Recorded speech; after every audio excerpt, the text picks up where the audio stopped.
Hey everyone, welcome back to the channel. Not the best week. If you're wondering what happened, just injuries. I didn't have the cover. Didn't drop that much. I thought it would be a lot worse. Honestly, I thought I wouldn't be top 1,000 off this week. But, just as a top 500, so we can bounce back this week. We got a lot of players coming back in. Hopefully, apparently Gorn could potentially be back this week, which would be fantastic. But let me just rest my changes because I've already done stuff. So that's the team I had going into the week. We had some. No one did. We had, okay, other than Hutchinson, I would say no one was horrendous. But the fact was we only had 21. I did Rankin to Caldwell because Rankin was gone for 4 weeks. So with that, it's kind of had to trade because he would miss. Well, he'd be gone for the last 3 weeks of the season and then miss 1 week of finals. Was the one higher. Fisher was meant to come back but didn't, and then Gorn is 2 to 3, but could potentially come back this week. Who knows? But if it's 2 weeks, I'm fine with that. But yeah, it was an issue. Unfortunately, it was I either use my last trade on Gorn or Fish, or just take the hit for the week. And I would say I think I'm pretty happy with it, with taking the hit because, yeah, overall, I think it was the right decision. If I'm being honest, I do think it was the right decision. Because there's no point using my last trade where I could save it for another person who could be out for a longer period of time, out for the rest of the season. And then, Gorn will come back eventually. He'll be back. Fish will be back. He played VFL this week and was good. So hopefully that's enough to get him back in. But yeah, just some pretty underwhelming. Like Sinclair was underwhelming. 88. I think Sheasel had a bad game. Dacos at 89 against Geelong. His issue right now is he's not efficient. He's not going his normal efficiency, and it's really annoying. Because if we go through his regular efficiency, I think it's his kicking efficiency that's the issue. His kicking efficiency is the issue. I don't know what's happening with him, but he had the most touches on the ground by 4. He had 32. He went at 72, but what was his? I don't think he kicked. Can you check kicking efficiency on this? No, but he went 72 efficiency and had 19 handballs and 13 kicks. Only had 1 turnover. Had 5 clangers, which obviously affects. But he had 1 mark. He only had 2 tackles. Had 11 clearances though. Fair few clearances, but it doesn't really matter if you just kick it to somebody who's not even on your team. 3 frees 4, 2 against, so he won that.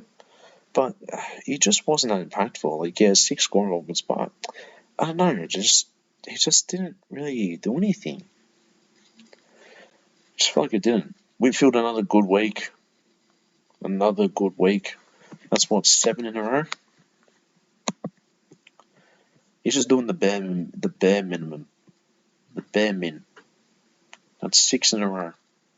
He's just working away. I'm so fine with that. So fine with that. But yeah, out of his last 9 games, he's had 8 tons.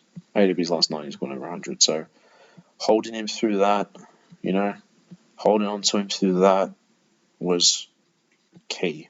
Because if I traded him and then he went on this run, I would have been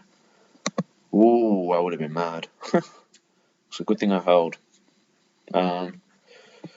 Meanwhile, we have another fraud on our hands. He does this every year. I'm sorry, if you look at his years, he does this every year.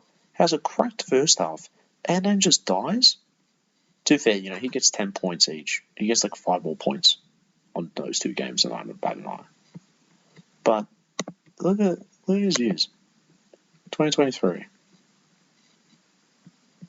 Notice, does really well, fall off. Comes back a bit, fall off.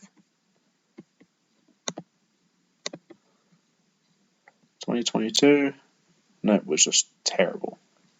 What was the year? There was a year he burned me. Yeah, this year. I think he got 4 tons in a row, had the bye, I brought him in, stunk up the gaff. So, like, he usually has a good run, and then just dies. No, it's 2020, from round 5. It was unstoppable unless you're playing Giants, that was it. So, like, I'm not sure what's going on with him. I think I think like Freo playing more actually attacking style of football. I think that's the issue. Jordan Clark's been decent. He definitely has that D6 value right now. Because since I brought him in, he's got an 85, 100, 101. So that's his best score since coming in. But it would be nice for him to bump it up a bit. Because, I can't do more than just scrapping 100s here. I need some big scores. Bont was good. Got tied by Chincotta. Wasn't as impactful. Lucky Neal, I got my captain right. That was a good thing. I got my captain right. Very good. Very happy I went Neal. 143, solid. Zach Butters 120. He's playing Richmond, so he's getting the captaincy for me this week. I know Richmond's been tagged in the last couple of weeks, but I'm so fine with taking that risk. Saying that, I'm tempted to go Rosie because of it. But no. Merritt got locked up again.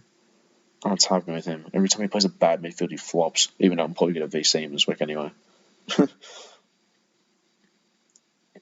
So, Tom Green. This guy, honestly, it has to be a record. 37 touches. At 40%. He nearly got more touches than his disposal efficiency.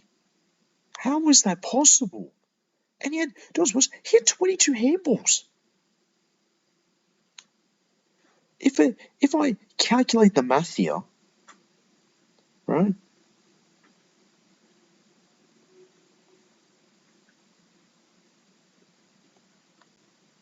I can't calculate math. Hang on.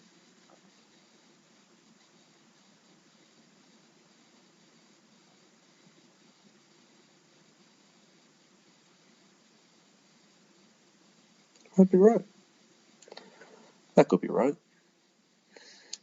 I'm not sure if that's right. But according to this, every 9 touches, he only had 9 actual effective touches. How is that possible?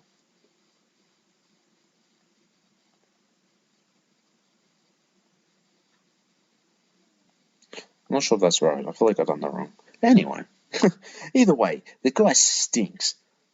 I don't know, my math was clearly off. 10 turnovers, 7 clangers, 7 contested. Fucking hell, 3 marks, only 4 clearances against Richmond. Right, Torano's out this week, so we get banned. I don't understand. Rosie 105, solid. Sarong, another game under the ton. Like, bloody hell, man, what's going on with this guy? He's just been going under the radar since that Collingwood game. He's doing a Matt Rao. He's honestly doing Matt Rao. But yeah, I loophole Steele and Rao, and I took Steele's points. Thank God. This guy sucks. He is so bad. How is he this bad? Look at his last 5. What has happened? Ever since I brought him in. 136, 65, 83, 128, 94, 111, and then that 5. Jesus, he's staying on the bench the rest of the year. I don't even care. My thing is, I can't actually loophole them. That's my only issue. I'll figure it out after. Yeah, Grundy solid. Forline was actually really good this week, other than Hutchinson. Brought in Caldwell, got a 110. Apparently, he trained away from main group today and could have a calf strain. So, it continues. The carnage continues. It's just like I can't be fucking arsed sort of thing. That's the logic, I really just can't be arsed. It's one of those. Zorko is fine. Jackson was good this week. It'll be terrible next week because Dars will be back. Dowling came out of nowhere and dropped a ton. Love that. Hutchinson sucks. That's basically it.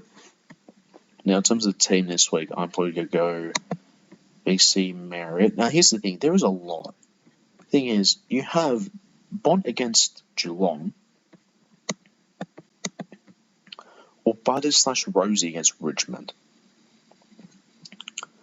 My instinct says go Butters because there's no Toreno. When Richmond play without Toreno and Hopper, they lose clearances significantly. Toreno got concussed. Hopper and Prestia, I don't think, will hold against Rosie and Butters. I don't think Jack Graham will be able to keep up with Butters in terms of actually moving around the ground. Who did he tag? He tagged Cogs. He then got injured anyway. So, but that speed, I don't think Graham will be able to do anything against that. Graham's also shit. So, but look, we're hoping this week. Obviously, the praise that obviously he's coming back in. So do that. Hutchinson. So obviously the praying that Gorn and Fisher to come back. That's what we're praying for. That's what we want. And then from there, in terms of loopholing, probably loophole Green this week. No, Green is playing.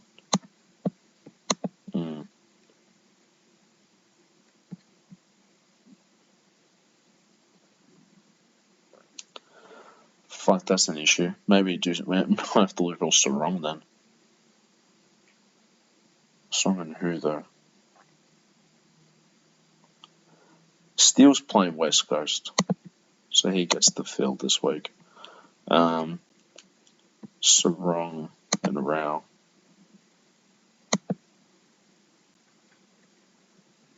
Oh wait, no, it's this week, isn't it? Yep. Do Sarong and Wrong. Sorrel and Wrong. Jesus Lord. Rao and Sarong. Sorry. But that's the hope. But yeah, right now it would be do this. Jackson and then Dowling and Hutchinson. That is what it's going to be. But yeah, Fisher should come back. Gorn, maybe one more week, which we're fine with. But yeah, that's what's going to happen this week. Anyway, that's about it. There's not much to talk about. I've got one more trade. I'm not using that. I'm only going to... What trade says tell me to do? Yeah, honestly, I don't mind it. I don't mind it. There's not much to do unless it's just trade her out to someone. If I have one more trade last week and Rao's still sitting there, then yeah, I probably will. Honestly, I probably will. But yeah, that's what the team will look like this week. Unless Fisher and Gorn come back, then we'll swap it around and we'll have full Premier again on the field. Yeah. Thank you all so much for watching. Like, comment, subscribe. Till that, I'll see you all next week.